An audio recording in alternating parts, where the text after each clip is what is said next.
스님, 여기서 파도 소리나. 실컷 들으세요. 5천억 원대 음원 훔치고 목발 짚은 스승을 바다에 버린 제자가 한 마리였습니다. 충청도 외곽의 한적한 국도를 따라 5km쯤 들어가면 주변에는 오래된 밭과 잡목들만 우거진 작은 마을이 나옵니다. 그 마을 끝자락 낮은 구릉 아래에 단층 건물 하나가 자리하고 있습니다. 벽에는 군데군데 세월의 흔적이 남은 회색 페인트가 벗겨져 있고 건물 앞에는 녹이 슬어 삐걱거리는 철제문이 달려 있습니다. 문 위에는 작은 나무 간판 하나가 걸려 있는데 글자가 워낙 바래 가까이 들여다봐야만 읽을 수 있습니다. 치오 스튜디오. 그게 이 건물의 이름입니다. 밖에서 보면 그저 초라한 폐가처럼 보이지만 안으로 들어서면 전혀 다른 세계가 펼쳐집니다. 벽 전체를 두 겹으로 두른 흡음재, 그 위로 40년 넘게 손때가 베어든 아날로그 믹싱 콘솔, 낡은 선반 위에 빼곡히 쌓인 수백 장의 오플릴 테이프들, 공간 전체에서 묵직한 정적이 흐릅니다. 바깥 세상의 소리는 단 한 톨도 이 안으로 들어올 수 없습니다. 이 방은 그야말로 침묵의 성전입니다. 강치호는 매일 아침 6시에 이 성전의 문을 엽니다. 오른쪽 목발을 짚고 왼쪽 목발로 균형을 잡으며 조심스럽고 느린 걸음으로 믹싱 콘솔 앞 낡은 가죽 의자에 앉습니다. 그 순간부터 그의 세계는 소리로만 가득 찹니다. 헤드폰을 쓰지 않아도 심지어 볼륨을 아주 작게 줄여도 그는 녹음 속의 미세한 잡음, 연주자의 손가락이 현을 짚는 순간 발생하는 미묘한 마찰음, 마이크와 악기 사이의 거리가 10cm 달라졌을 때 생기는 위상 변화까지 모두 잡아냅니다. 강치호의 청각은 단순히 예민한 것을 넘어 인간의 한계를 초월한 수준이었습니다. 의학계에서는 그의 청각 능력을 과민성 청각 증후군과 절대 음감이 결합된 극히 희귀한 사례로 분류합니다. 그는 헤르츠 단위의 미세한 음정 차이를 귀로 구분할 수 있었으며 잔향이 10밀리초 단위로 달라지는 것도 즉각 감지했습니다. 제작사들이 그를 부를 때 붙인 별명, 신의 귀는 결코 과장이 아니었습니다. 그러나 그 신의 귀를 가진 사람의 몸은 이제 많이 낡아 있었습니다. 25살 한창 소리의 세계에 빠져들던 청년 시절, 강치호는 녹음 장비를 실어 나르다 트럭과 충돌하는 사고를 당했습니다. 두 다리의 뼈가 산산조각 났고 수십 차례의 수술에도 결국 독립적인 보행이 불가능해졌습니다. 그때부터 그의 목발은 몸의 일부가 되었습니다. 사고 이후 많은 사람들이 그에게 이제 음악을 그만두라고 충고했습니다. 하지만 강치호는 오히려 반대 방향을 선택했습니다. 내가 설 수 없다면 소리로 서겠다. 그 결심이 그를 전설로 만들었습니다. 이후 45년 동안 그는 수많은 음반을 제작했고 여러 명의 스타를 발굴했으며 음향 기술의 새로운 지평을 열었습니다. 그리고 그 세월 내내 그의 곁에는 아내 박영선이 있었습니다. 박영선은 강치호의 아내이자 가장 친한 동료였습니다. 그녀는 낮은 음역대의 첼로를 연주했고 강치호의 귀가 잡아낸 소리를 악보로 옮기는데 천재적인 재능을 가지고 있었습니다. 두 사람이 함께 만들어낸 음악들은 모두 발표 즉시 큰 반향을 일으켰습니다. 그런데 그중 가장 좋은 것들, 두 사람이 진심으로 가장 아끼는 소리들은 세상에 내보내지 않았습니다. 발표하기에 아직 너무 아름답다는 것이 이유였습니다. 그 미발표 작업들은 모두 오플릴 테이프에 담겨 스튜디오 한쪽 벽에 묻혀 있는 두꺼운 철제 금고 안에 보관되어 있었습니다. 금고의 번호는 강치호만 알았습니다. 아내가 세상을 떠난 다음 날 새벽 혼자 스튜디오에 앉아 그가 직접 설정한 6자리 숫자였습니다. 그것은 두 사람이 처음 손을 잡았던 날의 날짜, 35해 전 가을의 어느 저녁이었습니다. 박영선이 세상을 떠난 것은 12년 전이었습니다. 이후 강치호는 더 깊은 침묵 속으로 들어갔습니다. 그가 외부와 교류하는 일은 거의 없어졌고 스튜디오와 작은 집 사이를 오가는 것이 그의 하루 전부가 되었습니다. 그때 그의 곁으로 찾아온 두 존재가 있었습니다. 하나는 제자 김성준이었고 다른 하나는 흰둥이였습니다.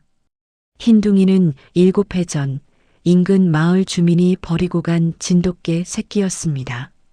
몸 전체가 눈처럼 새하얀 그 개는 태어난 지 2달도 채 되지 않은 상태로 스튜디오 앞에 버려져 있었습니다. 강치호는 처음에는 키울 생각이 없었습니다. 불편한 몸으로 개를 돌본다는 것이 여간 번거로운 일이 아니었기 때문입니다. 그러나 흰둥이는 밥도 먹지 않고 스튜디오 철문 앞에 사흘을 꼼짝도 않고 앉아 있었습니다. 그 집요함에 강치호는 결국 문을 열었고 그날 이후 두 존재는 하루도 빠짐없이 함께했습니다. 흰둥이는 특이한 개였습니다.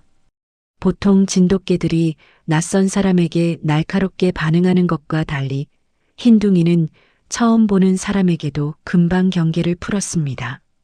단 한 명만 빼고 바로 김성준이었습니다. 흰둥이는 성준이 처음 스튜디오를 방문하던 날부터 이유를 알 수 없는 낮은 으르렁거림을 멈추지 않았습니다. 강치호는 그것을 개의 예민한 텃세 정도로 여기며 대수롭지 않게 넘겼습니다. 하지만 그 으르렁거림에는 이유가 있었습니다. 흰둥이는 강치호가 감지하지 못한 무언가를 처음부터 느끼고 있었던 것입니다.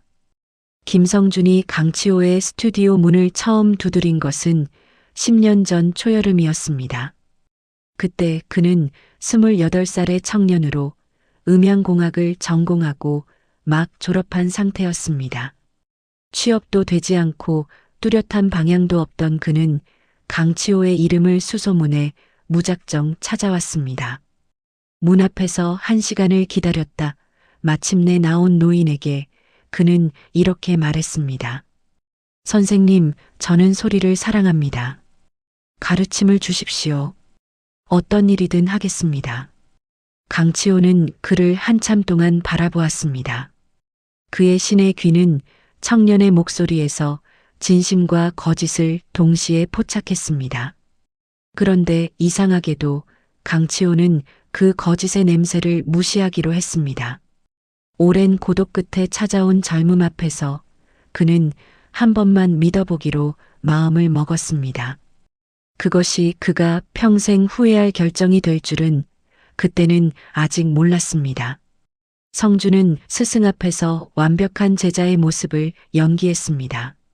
아침 일찍 와서 스튜디오를 청소했고 장비를 꼼꼼히 점검했으며 강치호의 작업을 묵묵히 보조했습니다. 명절에는 반드시 찾아와 음식을 차렸고 치호가 몸이 불편할 때면 병원 동행도 마다하지 않았습니다. 업계 사람들은 그를 효심 깊은 제자라고 칭찬했습니다. 그러나 성준의 머릿속은 언제나 단 하나의 질문으로 가득했습니다. 저 금고의 번호는 무엇일까? 그는 처음 스튜디오에 들어온 날 두꺼운 벽에 박혀 있는 철제 금고를 보는 순간 그 안에 무엇이 있는지 직감했습니다. 나중에 업계 관계자들과 대화를 통해 그 금고 안의 테이프들이 수천억 원의 가치를 지닌다는 사실을 알게 되었을 때 성준의 계획은 더욱 구체적으로 형태를 갖추기 시작했습니다. 그는 10년이라는 긴 시간을 투자했습니다. 서두르지 않았습니다. 오히려 차근차근 마치 거미가 거미줄을 치듯 신뢰라는 이름의 덫을 촘촘히 엮어나갔습니다. 강치호가 마음을 열수록 성준의 계획은 더 정교해졌습니다. 그는 치호가 잠시 자리를 비울 때마다 금고 주변을 살폈고 치호가 무심코 꺼내는 기억의 조각들을 주에 깊게 수집했습니다. 아내 이야기가 나올 때, 특히 두 사람이 처음 만났을 때의 이야기가 나올 때, 그는 절대 자리를 뜨지 않고 날짜와 장소를 기억 속에 새겼습니다. 그러던 어느 날 성주는 술에 취한 치호에게서 결정적인 단서를 얻었습니다. 치호가 아내의 기일을 맞아 혼자 술을 마시다 중얼거린 한마디, 영선이, 우리가 처음 손잡은 그날이 6자리로 기억에 남아 있어. 성주는 그 말을 들은 순간 심장이 멎는 것 같았습니다. 그리고 그날 이후 그는 두 사람의 처음 만남을 전후한 날짜들을 하나씩 조합하기 시작했습니다. 그런데 문제가 있었습니다. 번호를 알아도 강치호가 살아있는 한 금고를 열 수 없었습니다. 치호는 몸이 불편할 뿐이지 정신은 어느 젊은이보다 또렷했습니다. 그리고 무엇보다 그의 신의 귀가 존재했습니다. 스튜디오 안에서 일어나는 모든 소리를 그는 귀신같이 감지했습니다. 성준이 금고 쪽으로 발걸음을 한 발짝만 옮겨도 치호는 그 발소리의 무게와 방향을 정확히 포착했습니다. 신의 귀를 무력화하지 않는 한 아무것도 할 수 없었습니다. 그때 성준이 떠올린 것이 바로 저주파 진동이었습니다.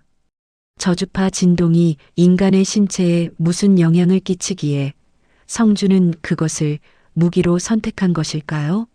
그리고 그 계획은 과연 어떻게 실행되었을까요? 성준이 저주파 진동 장치에 대해 알게 된 것은 그가 음향공학을 공부하던 대학원 시절이었습니다. 당시 그는 산업음향학 강의에서 20Hz 이하의 초저주파가 인간의 전정기관에 영향을 미친다는 논문을 접했습니다. 전정기관은 귀 안쪽 깊숙한 곳에 위치한 균형 감각을 담당하는 기관입니다. 이 기관이 교란되면 극심한 어지럼증, 오심, 방향 감각 상실, 나아가 환청과 기억력 저하까지 유발된다는 것이 그 논문의 핵심이었습니다. 성주는 그 논문을 기억 속에 깊이 저장해 두었습니다. 그리고 10년이 지난 어느 날 그 기억을 꺼내 들었습니다. 그는 우선 인터넷 해외 직구를 통해 산업용 저주파 진동기 6대를 구입했습니다. 각각의 크기는 어른 주먹보다 약간 큰 정도였고 진동 주파수는 15Hz에서 25Hz 사이에서 조정 가능한 제품이었습니다.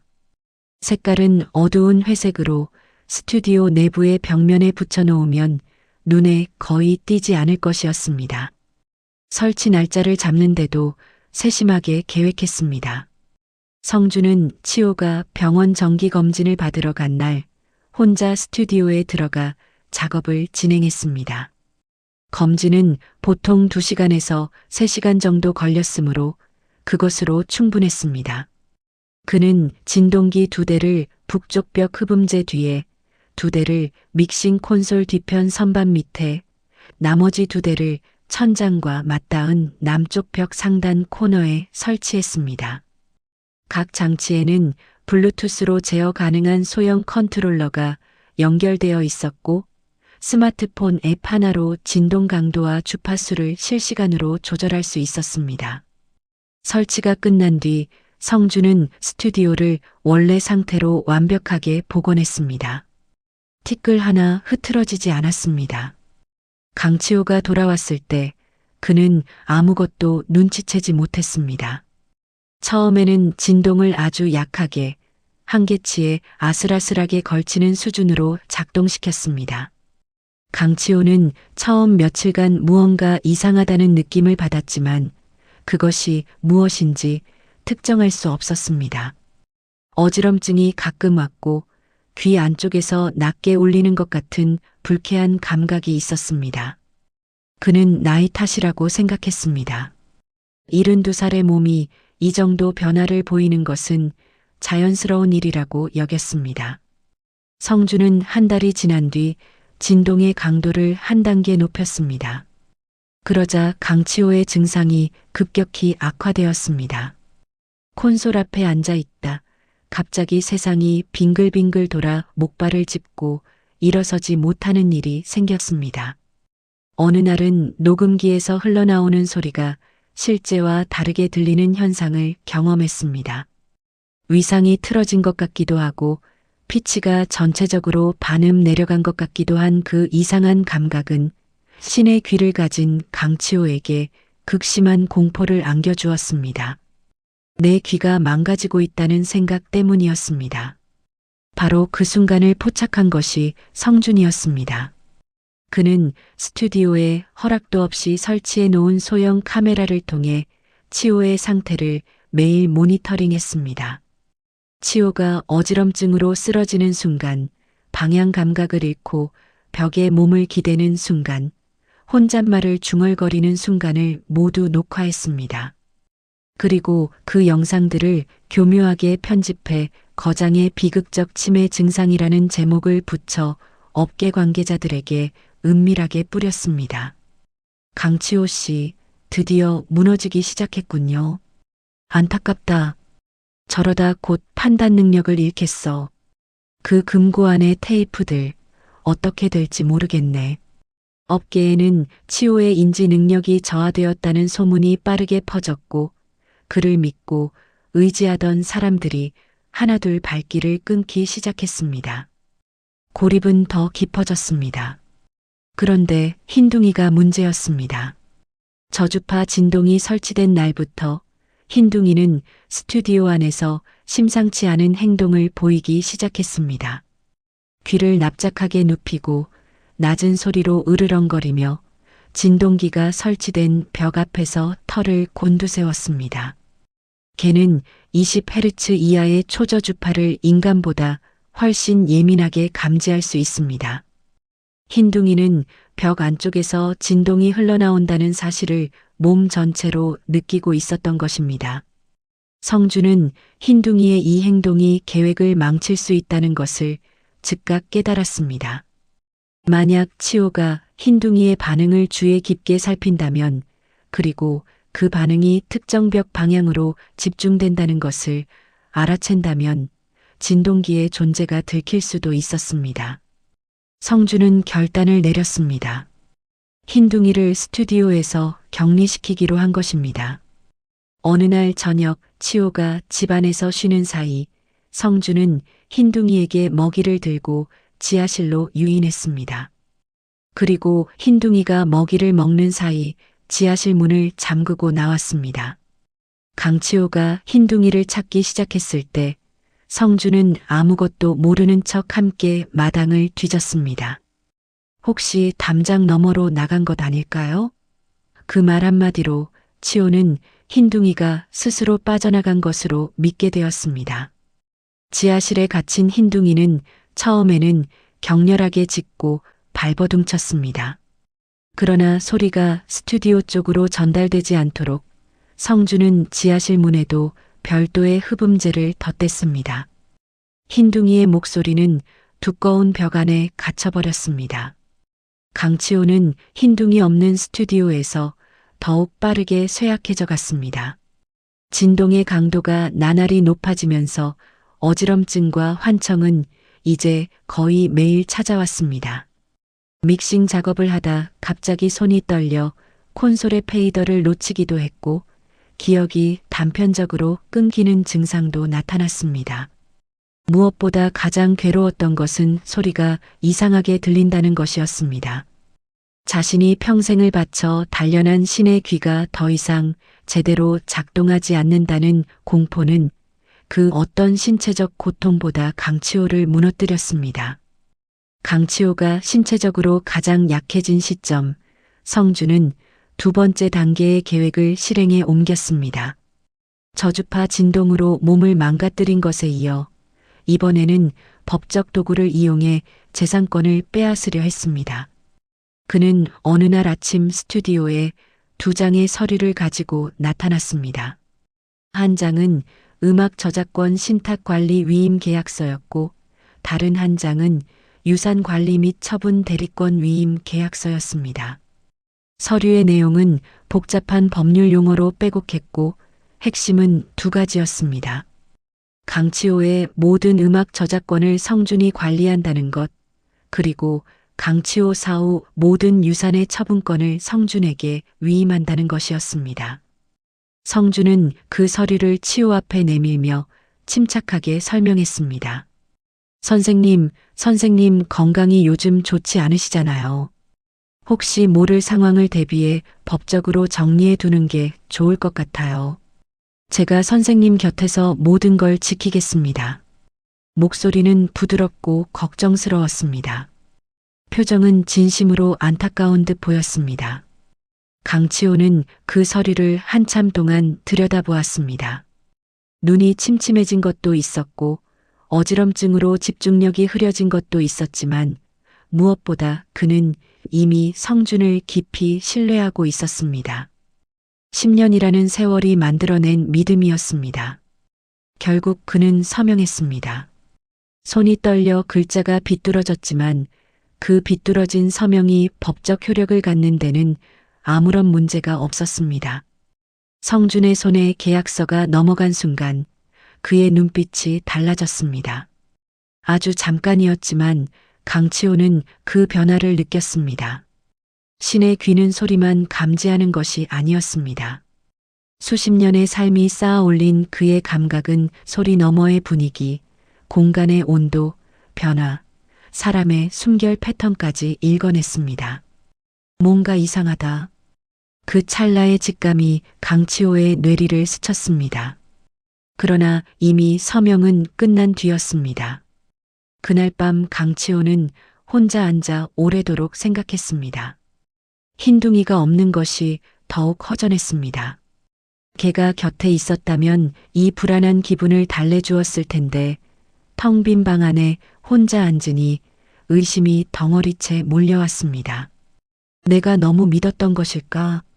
성준은 정말로 나를 위하는 것일까? 그러나 그 생각들은 아직 확신이 아닌 의심에 불과했고 강치호는 스스로를 설득했습니다.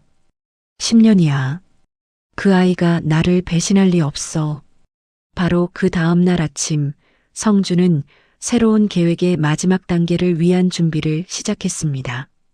계약서 확보는 완료되었습니다. 이제 필요한 것은 단 하나, 금고 번호였습니다. 그리고 번호를 알아낸다 해도 치호가 살아있는 한 금고 앞에 설 수 없었습니다. 성준의 결론은 냉혹했습니다. 강치호를 없애야 한다. 어떻게 없앨 것인가? 그는 며칠에 걸쳐 방법을 구상했습니다.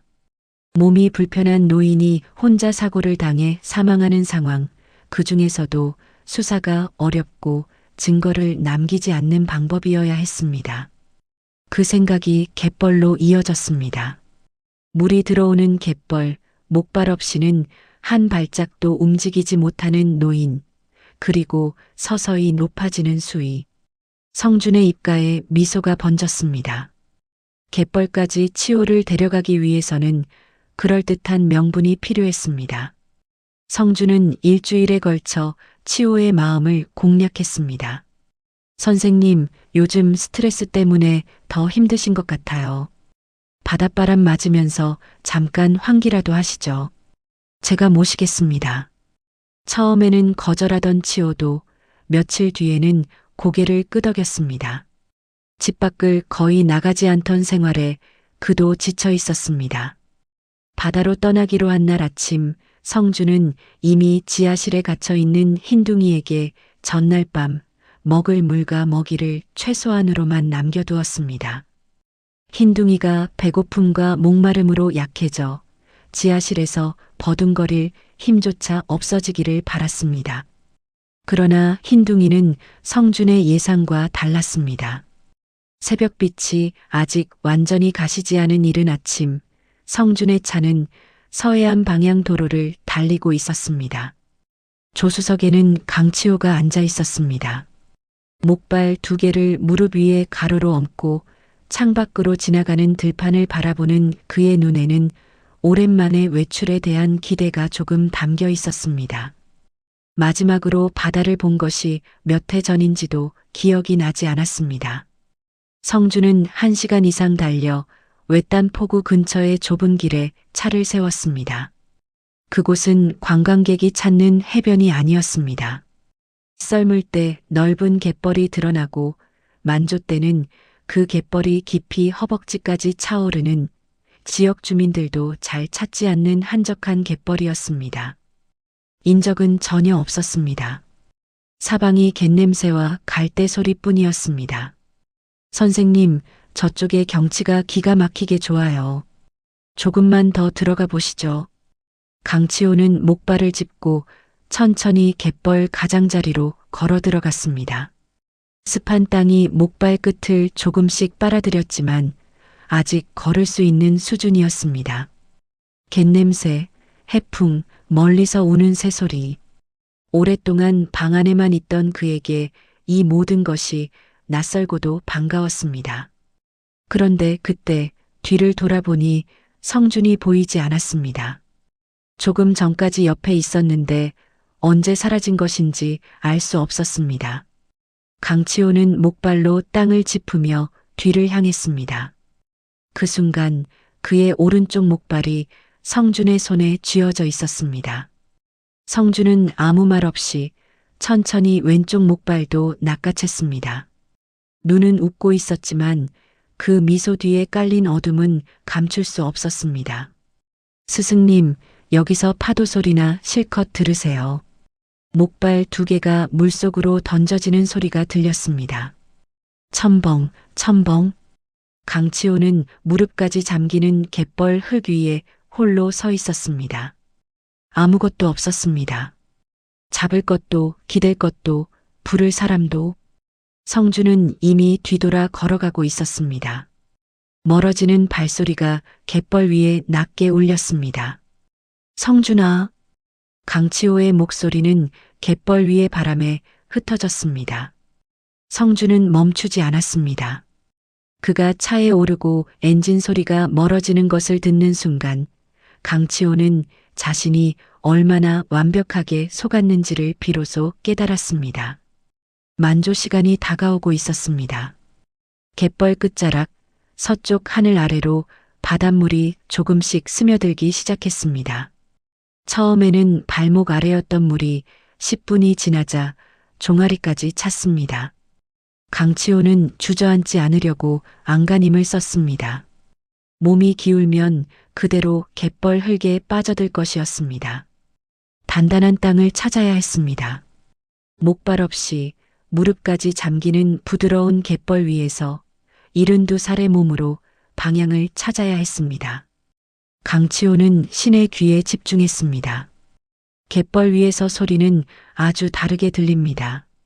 물이 지나는 곳과 지나지 않는 곳, 진흙이 깊은 곳과 얕은 곳, 갈대밭과 개방된 수면, 이 모든 것이 소리를 다르게 반사합니다. 그는 눈을 감고 소리를 들었습니다. 어디서 물소리가 더 크게 들리는가, 어디서 파도의 잔향이 짧게 끊기는가, 어디서 땅이 소리를 흡수하지 않고 튕겨내는가. 그렇게 한 발 한 발 감으로 방향을 잡아 나갔습니다.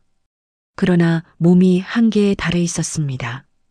저주파 진동 때문에 이미 전정기관이 심각하게 손상된 상태였습니다. 소리는 들렸지만 그 소리를 공간 위에 정확히 매핑하는데 이전만큼의 정밀도가 나오지 않았습니다. 물은 어깨까지 차오르기 시작했습니다.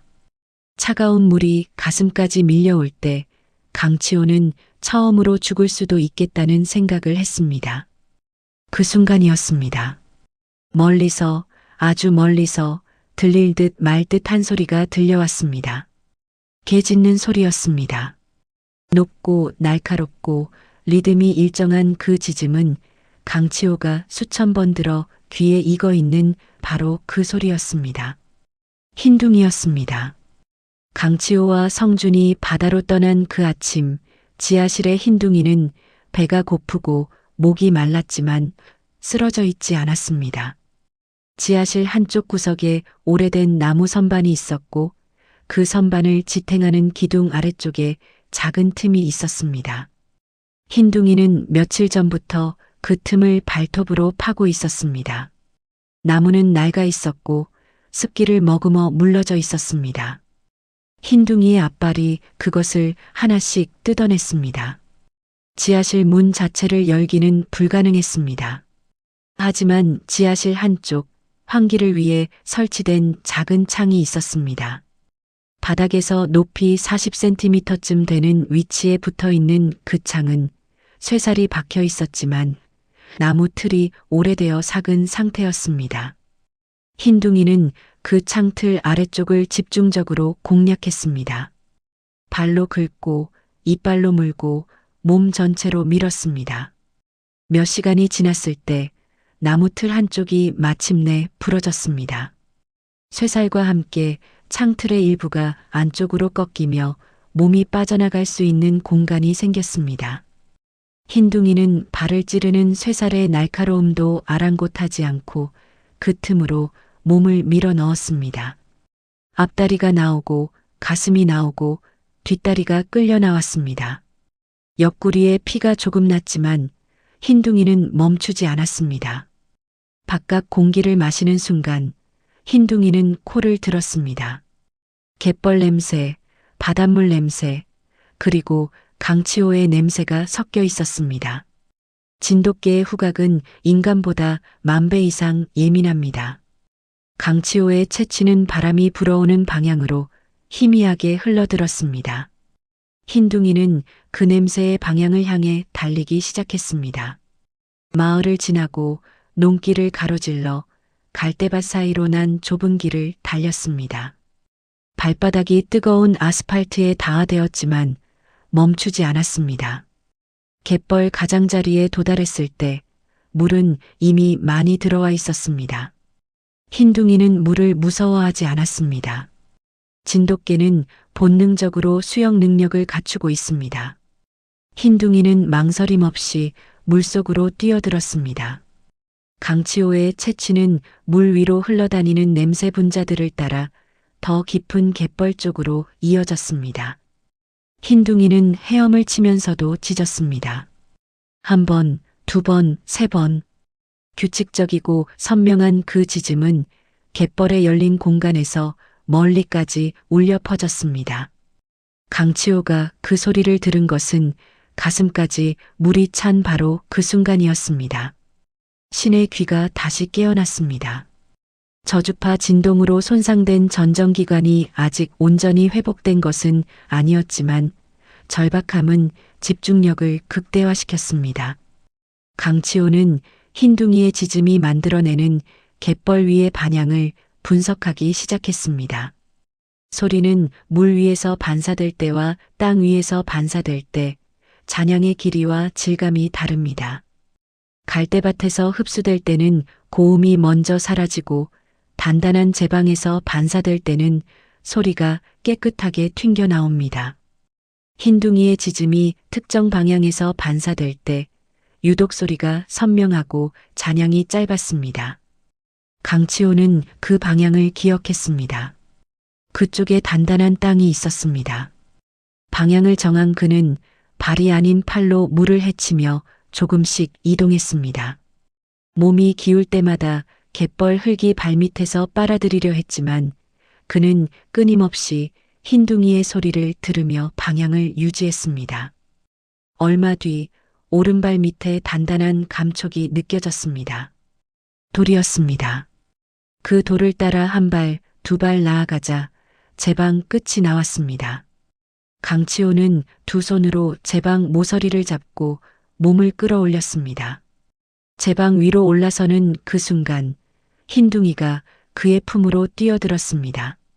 강치호는 그 온기를, 그 젖은 털의 감촉을 두 팔로 꽉 안았습니다. 두 존재는 한참 동안 그렇게 있었습니다. 물에 젖은 채로 바람 속에서 말없이 제방 위에서 몸을 추스른 강치호는 갯벌 갓길을 걷던 마을 어부에게 발견되어 인근 작은 마을 경로당으로 옮겨졌습니다. 젖은 옷을 갈아입고 따뜻한 물을 마시며 몸을 녹이는 동안 그의 머릿속은 단 한 가지 생각으로 가득했습니다. 증거를 만들어야 한다. 경찰에 신고하는 것만으로는 충분하지 않았습니다. 강치호가 성준이 나를 갯벌에 버렸다고 말해도 성준이 어르신이 혼자 들어가셨다가 못 나오셨다고 반박하면 어느 쪽 말이 더 믿음을 얻겠습니까? 이미 업계에는 치호가 정신적으로 쇠약해졌다는 소문이 퍼져 있었습니다. 성준이 만들어 놓은 그 소문이 이제는 그를 함정에 빠뜨리는 또 다른 무기가 될 것이었습니다. 강치호는 경로당 한쪽 구석에 앉아 생각을 정리했습니다. 성준은 반드시 스튜디오로 돌아올 것입니다. 금고를 열기 위해서입니다.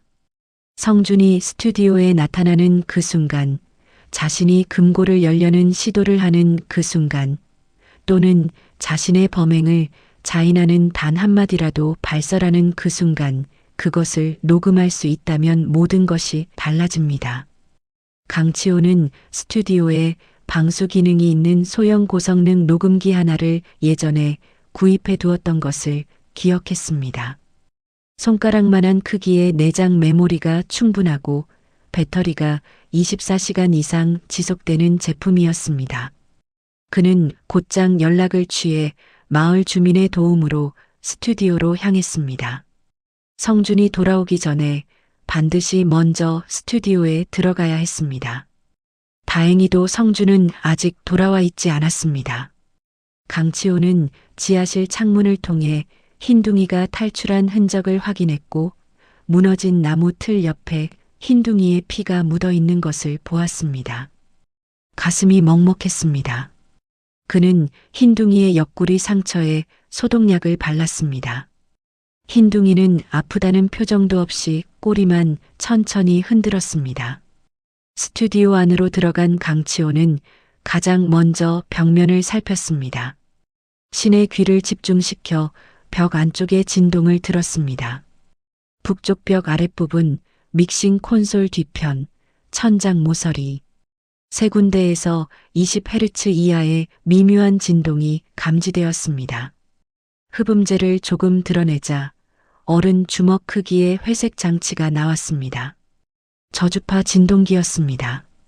강치호는 손으로 그것을 만지고 찬찬히 살피고 다시 제자리에 놓았습니다. 증거를 이동시키면 안 되었습니다. 그리고 나서 그는 방수 녹음기를 꺼냈습니다. 믹싱 콘솔 뒤쪽 성준이 가끔 기대어 앉는 자리의 사각지대에 그것을 아주 조심스럽게 붙여 놓았습니다. 버튼 하나를 눌러 녹음 대기 상태로 만들었습니다. 이제 누가 스튜디오 안에서 무슨 말을 해도 모두 기록될 것이었습니다. 준비가 끝난 뒤 강치호는 의자에 앉아 성준을 기다렸습니다. 흰둥이는 그의 발치에 납작하게 엎드렸습니다. 스튜디오 안은 완전한 침묵이었습니다. 그 침묵 속에서 강치호는 오래된 콘솔 패널에 시선을 고정한 채 천천히 깊게 숨을 쉬었습니다. 저녁 무렵 발소리가 들렸습니다. 성준이었습니다. 철제 문을 열고 들어서던 그는 의자에 앉아 있는 강치호를 보는 순간 굳어버렸습니다. 죽었을 줄 알았던 사람이 멀쩡히 앉아 있었습니다. 잠깐 얼음처럼 굳어있던 성준은 곧 표정을 억지로 풀었습니다. 선생님, 어떻게 나오셨어요? 제가 얼마나 걱정했는지 몰라요. 강치호는 그를 바라보며 아무 말도 하지 않았습니다. 그저 눈으로 응시했습니다. 성준이 천천히 방 안으로 들어섰습니다. 저 혼자 있었는데 어디 가셨나 싶어서 찾으러 갔었는데 안 계셔서. 말은 계속 이어졌지만 점차 공허해졌습니다. 강치호의 눈이 자신을 꿰뚫어 보고 있다는 것을 성준은 직감하고 있었습니다. 금고 번호 알고 싶지? 강치호의 목소리는 낮고 조용했습니다. 성준의 눈빛이 한순간 흔들렸습니다. 무슨 말씀을 하시는 건지. 진동기 6대, 북쪽 벽에 2개, 콘솔 뒤에 2개, 천장 모서리에 2개. 오늘 다 찾았어. 침묵이 흘렀습니다. 성준의 호흡이 빨라지는 것을 강치호는 소리로 감지했습니다. 선생님, 저는 그게 뭔지. 너 목소리가 떨리고 있어. 숨이 빨라졌어. 나는 그게 다 들려. 성주는 결국 무너졌습니다. 그의 입에서 흘러나온 말들은 분노와 변명과 자백이 뒤섞인 흙탕물 같았습니다. 선생님이 오래 살면 저는 아무것도 못 얻어요. 10년이에요, 10년. 저는 제 몫을 찾으려던 것 뿐이에요. 테이프들은 사장시키면 안 되잖아요. 제가 세상에 알릴 수 있어요. 선생님이 좀 더 빨리 가셨다면 편하셨을 텐데. 그 마지막 말이 녹음기에 선명하게 담겼습니다. 강치호는 그 자리에서 미리 연락해둔 경찰에게 전화를 걸었습니다. 15분 뒤 스튜디오 앞에 경찰차가 섰습니다. 성준이 연행된 날 밤 스튜디오는 경찰 감식반으로 가득 찼습니다. 저주파 진동기 6대 모두 증거물로 수거되었습니다. 소형 카메라도 발견되었습니다. 블루투스 컨트롤러와 연결된 스마트폰에서는 수개월 분의 진동 조절 기록과 강치호를 촬영한 영상 파일들이 쏟아져 나왔습니다. 위조된 계약서 2장도 압수되었습니다. 무엇보다 결정적인 것은 방수 녹음기에 담긴 성준의 자백이었습니다. 선생님이 좀 더 빨리 가셨다면 편하셨을 텐데. 그 한 문장은 살인 미수 혐의를 입증하는 직접 증거가 되었습니다. 성준은 구속되었습니다. 검찰은 살인 미수, 노인 학대, 재산 편취 목적 사기, 저작권 침해, 공모 등 여러 혐의로 기소했습니다. 재판 과정에서 성준 측은 처음에는 자백은 심리적 압박 상태에서 나온 것이라며 부인했지만 방수 녹음기의 음성 분석 결과와 진동기 구매 내역, 카메라 설치 흔적, 계약서, 필체 감정 결과가 모두 성준을 향하고 있었습니다. 결국 법정에서 유죄가 인정되어 성준은 징역 7년의 실형을 선고받았습니다. 강치호는 재판 과정 내내 단 한 차례도 성준에 대한 증오나 분노를 공개적으로 드러내지 않았습니다. 법정 증언대에서 그는 이렇게 말했습니다. 소리는 거짓말을 못합니다. 진동이든 목소리든 소리 안에는 그 사람의 진심이 담겨 있습니다. 저는 그것을 들었을 뿐입니다. 판사도 방청객도 기자들도 그 말을 오래 기억했습니다. 신의 귀를 가진 노인이 자신을 죽이려 한 제자를 소리로 이겼다는 이야기는 빠르게 알려졌고 강치호의 이름은 다시 한번 음악계와 세상의 주목을 받게 되었습니다. 재판이 끝난 뒤 강치호는 스튜디오로 돌아왔습니다. 저주파 진동기들이 수거되어 없어진 벽은 오래된 흡음재 그대로였습니다. 그는 진동기가 있던 자리를 손으로 한 번씩 짚어보고 다시 콘솔 앞에 앉았습니다. 오른쪽 목발을 벽에 세워두고 헤드폰을 썼습니다. 그 순간 오랫동안 왜곡되어 있던 소리가 제대로 들렸습니다. 전정기관 재활치료 3개월이 지나면서 청각도 서서히 회복되고 있었습니다. 깨끗하고 선명한 소리가 오랜만에 귀 안으로 가득 들어찼습니다. 강치호는 헤드폰을 벗고 눈을 감았습니다. 발치에서 흰둥이가 꼬리를 흔들었습니다. 재판이 완전히 마무리된 날 강치호는 처음으로 금고를 열 결심을 했습니다. 아내가 세상을 떠난 뒤 그가 직접 설정한 그 6자리 숫자를 누르는 것은 그에게 있어서 단순한 물리적 행위가 아니었습니다. 그것은 오래도록 붙들고 있던 어떤 것을 마침내 세상으로 놓아보내는 일이었습니다. 금고 문이 열렸을 때 안에는 42개의 오플릴 테이프가 들어 있었습니다. 각각의 테이프에는 작은 종이 라벨이 붙어 있었고 거기에는 날짜와 짤막한 메모가 적혀 있었습니다. 어떤 것에는 영선이가 첼로를 울게 한 날, 어떤 것에는 비 오는 밤, 우리만 아는 소리, 또 어떤 것에는 그냥 이 소리만큼은 세상에 내줄 수 없어라고 쓰여 있었습니다. 강치호는 테이프 하나를 꺼내 플레이어에 걸었습니다. 수십 년 된 테이프지만 보관 상태는 완벽했습니다. 재생 버튼을 누르자 처음에는 아주 낮은 첼로 음이 흘러나왔습니다. 이어서 강치호 자신이 편집한 소리들이 층층이 쌓이며 음악이 피어올랐습니다. 그것은 그가 평생 다루어온 어떤 음악과도 달랐습니다. 기술이 아니라 감정으로 만든 소리였습니다.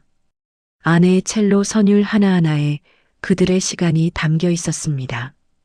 처음 손을 잡던 날의 떨림, 비가 쏟아지던 날 작은 스튜디오에서 함께 밤을 새우던 기억, 아내가 마지막으로 첼로를 연주하던 오후의 빛. 강치호의 눈에서 눈물이 흘렀습니다. 소리 없이 그는 오랫동안 그 음악을 들었습니다. 이후 그는 음악계 원로들과 논의해 42개의 테이프를 디지털로 복원한 뒤 전 세계에 공개하기로 결정했습니다. 단 상업적 판매는 하지 않기로 했습니다. 모든 음원은 무료로 공개되며 관련 프로젝트에서 생기는 수익은 전액 청각 장애 아동들을 위한 음악 교육 재단에 기부하기로 했습니다. 재단의 이름은 흰둥이 재단으로 정했습니다. 발표가 나자 반응은 즉각적이었습니다. 42개의 음원이 공개된 첫날 전 세계 스트리밍 플랫폼에서 수백만 회의 재생이 이루어졌습니다. 음악 평론가들은 지난 50년 음향 예술의 정점이라는 평가를 내놓았습니다. 많은 이들이 그 음악을 들으며 울었습니다. 무엇이 그들을 울게 했는지는 설명하기 어려웠습니다. 그냥 그 소리에는 무언가 가슴 깊은 곳을 건드리는 것이 있었습니다.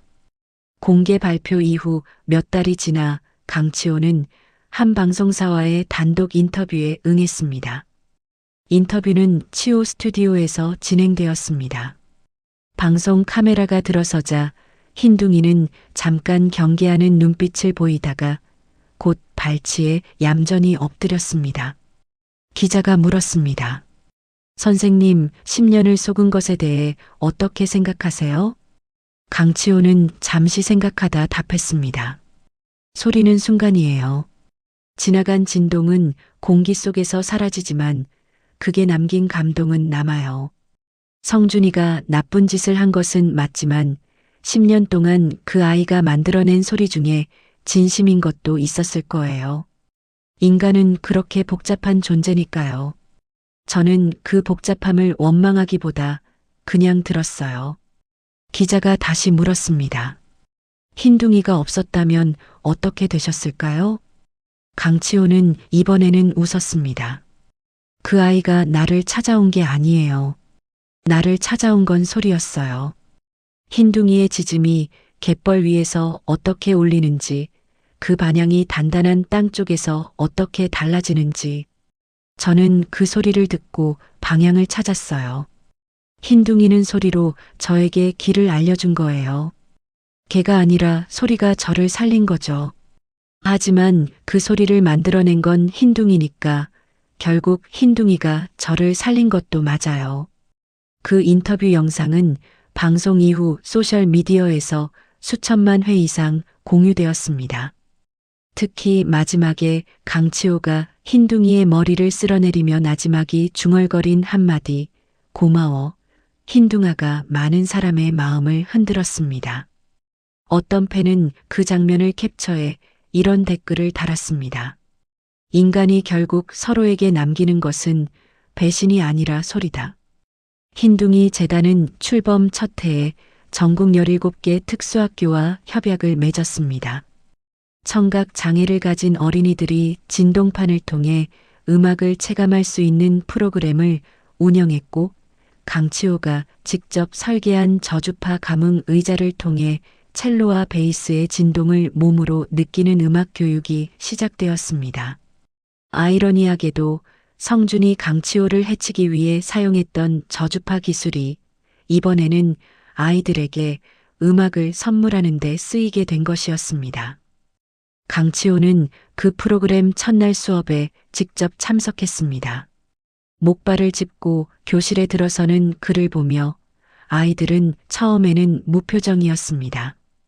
그러다 진동 의자의 전원이 켜지고 첫 번째 음악이 흘러나와 의자 전체가 저주파로 진동하기 시작하자 아이들의 얼굴이 바뀌었습니다.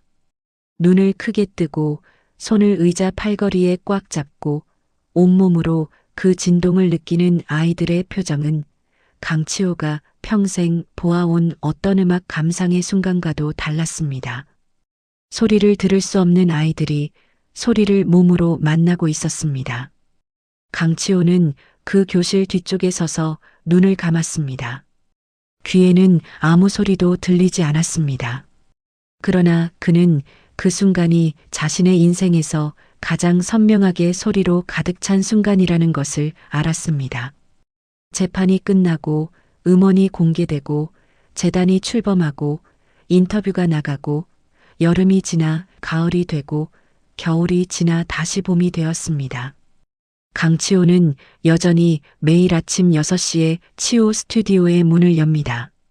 목발 2개를 짚고 조금 느린 걸음으로 낡은 가죽 의자에 앉습니다. 흰둥이는 그 발치에 엎드립니다. 스튜디오 안에는 예전과 같은 침묵이 흐릅니다. 저주파 진동기가 있던 자리는 이제 깨끗이 메워졌고 벽면의 흡음재는 새 것으로 교체되었습니다. 강치호는 요즘 새로운 작업을 하고 있습니다. 혼자서 아내가 남긴 첼로 선율들을 바탕으로 다음 세대를 위한 음악을 만드는 중입니다. 서두르지 않습니다. 하루에 몇 시간씩 소리를 듣고 조율하고 기다립니다. 그 작업이 언제 끝날지, 어떤 형태로 세상에 나올지는 아직 모릅니다. 하지만 그것은 중요하지 않습니다. 중요한 것은 소리가 여전히 살아있다는 것입니다. 흰둥이는 오늘도 스튜디오 창가에 앉아 바깥을 바라봅니다. 가끔 귀를 쫑긋 세우고 낮게 한번 짖습니다.